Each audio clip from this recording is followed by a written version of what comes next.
All right, y'all, let's stop pretending that this Pusha T rollout is clean, because it's not. It's looking real nasty, as a matter of fact. And the fact that I called it the Pusha T rollout instead of the Clipse rollout is very telling. It's been nothing but name drops and industry gossip and a lot of chatty patty energy, and we're gonna talk about it. A few weeks ago, Pusha sat down with GQ and talked about why he left Def Jam. He didn't say Drake's name directly, but he didn't have to. The way he danced around the topic right in the middle of the biggest beef made it clear that he was okay with letting the world assume that the reason he left Def Jam was because of the Kendrick and Drake situation. He played into the mystery without ever confirming it. And for me, that's a red flag. When an artist has a clean reason for doing something, when a man has a clean reason for doing something, especially when you walking away from a label deal that still has 3 albums left, you usually gonna say it outright. But Pusha didn't. He left that space open on purpose because he knew it would bring attention. If people think that you left Def Jam because of some political move tied to the Drake and Kendrick beef, they're gonna talk about it. And everybody was talking about it. Music outlets ran with it, Twitter ran with it, fans ran with it. I even made a video about it. But now the truth comes out. Drake and Kendrick do their thing. Boom. Drake files a lawsuit. Boom. You play them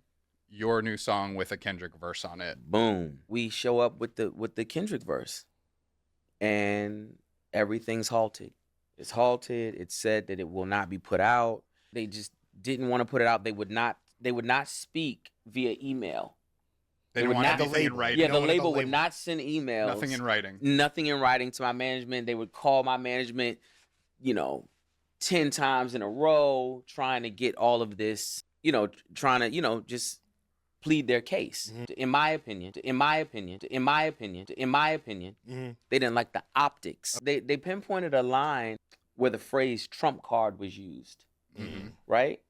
And it's so stupid. Like, it's like the phrase Trump card was used, and they said that they didn't want any problem with Trump or something like that as well. Unrelated to... Yeah, unrelated. Totally even unrelated. Yeah, totally unrelated. Just a Trump... Yeah.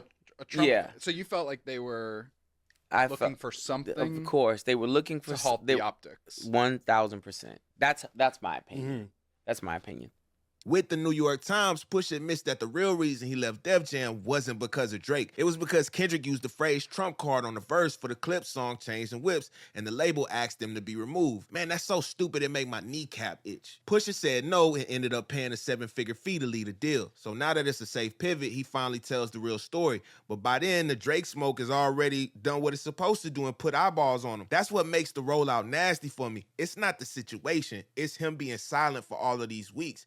He let the people run with the narrative, and it wasn't true because it benefited his album campaign. That's manipulation, bruh. And that's beneath somebody who claims to move with integrity. But that's only one piece of the mess. The Travis Scott situation is even uglier. On So Be It, Pusha fires off one of the most direct shots we've heard from him in years. You cried in front of me. You died in front of me. Calabasas took your bitch and your pride in front of me. And then Pusha went on in the interview to call Travis all kind of names like corny, shameless.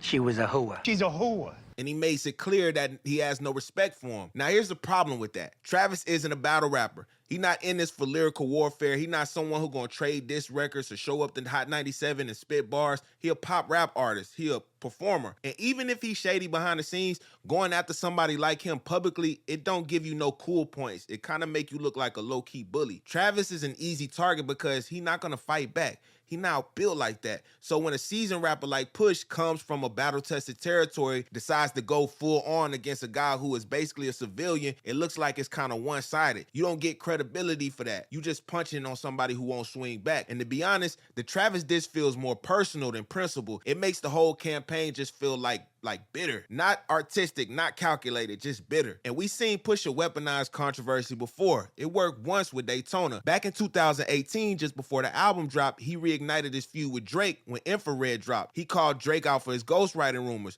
Drake hit back with the Duppy freestyle. Pusha escalated with the story of Adidon. Y'all know how it goes. Drake got exposed for having a son, blah, blah, blah. But it worked. Daytona dropped right in the middle of the storm. People were paying attention and everybody wanted to hear what he was going to say next. It was the most talked about album rollout that year, and Drake dropped that year. And Drake himself acknowledged it. He posted a literal invoice on Instagram charging Pusha $100,000 for promotional assistance and career reviving. This is supposed to be the Clipse comeback. Pharrell on the production, No Malice returning after a decade away from the mic. This was supposed to be about the bars, the legacy, about showing this generation what real rap looks like when it's built off decades of experience and craftsmanship. But instead, we get in photo shoots, fashion show appearances, and therapy sessions disguised as interviews. Where the LA Leaker freestyle? Where the Funk Flex raps? Where the moment that makes people stop and say, this why we missed the Clipse? Instead, Malice is silent. He just sitting in the interviews like a background extra while Pusha goes on long-winded rants about the past drama. He looks like he's just along for the ride, dragged into a press tour full of gossip and score selling that has nothing to do with him. That's a shame because Malice deserves better than that. Clipse deserves better than that. But right now, nobody's really talking about the music, if you ask me. Nobody's quoting the bars. Nobody's sharing the tracks. I barely hear the song out here. And when someone who grew up on Hell Have No Fury, that's one of the coldest albums of all time. But this ain't that. This rollout is built on bitterness, not bars. And the worst part is Pusha know it. Appreciate y'all for watching the video. Let me get a big like. Y'all let me know if y'all think that this is controversy or does Pusha have a point. Subscribe to the channel. I'll catch you on the next one. Peace out.